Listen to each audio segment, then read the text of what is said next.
আমাদের বসে sitting balance কি করে মেনটেন করতে হয়। মুরগি কে হবে? মুরগি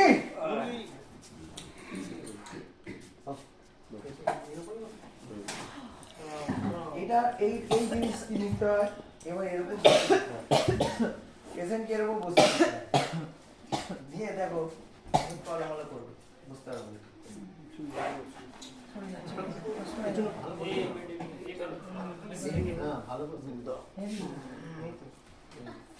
এবার ওকে করে দোল খা, বুঝতে পারছো?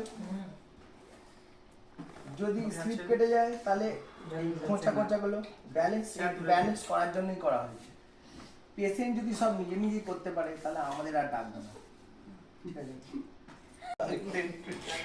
কি করতে হবে, এরকম সিটিং ব্যালেন্স নিতে হবে। সিটিং ব্যালেন্সের জন্য এরকম জিনিস দরকার। এটা এয়ারের হয়, এর উপর বসিয়ে দিতে হবে। দেখাবো